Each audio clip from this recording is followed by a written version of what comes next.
তুমি বদলে গেছো তাতে আমার কোনো দুঃখ নেই। আমি আমার বিশ্বাসের কাছে খুবই লজ্জিত। আমি বিশ্বাস করেছিলাম ভালোবাসা একে অপরকে বদলে দেয়, কিন্তু আজ বুঝতে পেরেছি পরিস্থিতি, সময় কখনো কখনো না নিজের অজান্তেই বদলে দেয়। আমাদের এই পরিবর্তনগুলো না নিয়ন্ত্রণের বাইরে। আমাদের বিশ্বাসের প্রতি আমাদের না দায়বদ্ধতা থেকেই যায়। কখনো কখনো পরিবর্তন আমাদেরকে অনেক শক্তিশালী করে, আবার কখনো কখনো এই পরিবর্তন না আমাদেরকে অনেক দুর্বলতার জায়গায় নিয়ে দাঁড় করিয়ে দেয়। তবে আমি আমার এই পথ চলে আমার জীবন থেকে যে শিক্ষাগুলো পেয়েছি না, আমি যতদিন বেঁচে থাকি ততদিন এই শিক্ষাগুলো আমার কাছে থেকে যাবে, আমার জীবনের সাথে সঙ্গী হয়ে থাকবে।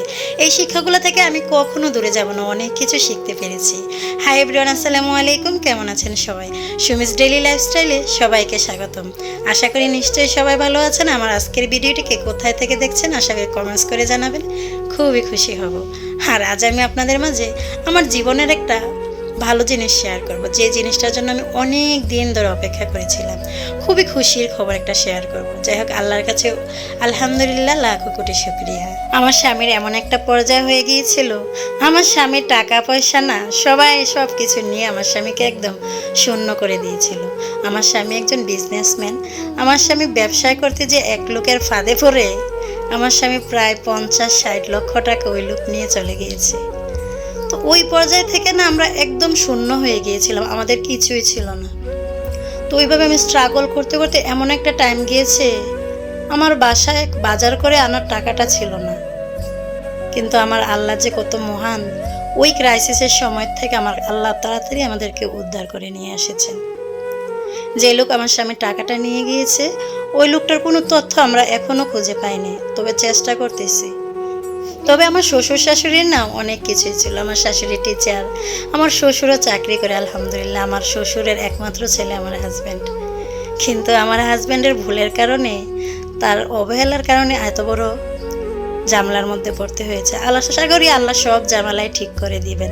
তবে আমার হাজব্যান্ডের একটা স্বপ্ন ছিল যে আমার হাজব্যান্ডের নিজের একটা ফ্ল্যাট হবে। আমার হাজব্যান্ডের এই ফ্ল্যাটটা অনেক দিন ধরে, আমরা প্রায় 1-2 বছর হবে ফ্ল্যাট বুকিং দিয়েছিলাম। তো আমরা টাকাটা সম্পূর্ণ কমপ্লিট করতে পারিনি। প্রায় 70% আমরা কমপ্লিট করে ফেলেছি ফ্ল্যাটের টাকা, আর বাকি কিছু বাকি ছিল। যেহেতু ক্রাইসিসের মধ্যে পড়ে গিয়েছি, ওই টাকাটা দিতে পারি না, আমরা ফ্ল্যাটে উঠতে পারি না। যাই হোক, আলহামদুলিল্লাহ যার কাছে ফ্ল্যাটটা বুকিং দিয়েছিলাম তারা আজ আমাদেরকে ফ্ল্যাটটা হ্যান্ড ওভার করে দিয়েছে।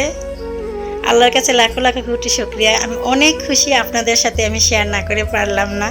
তারা বলেছে যে আপনি বাকি টাকাটা আস্তে আস্তে পরিশোধ করে দেবেন। তো এটাই ছিল আমার আজকের খুশির খবরটা।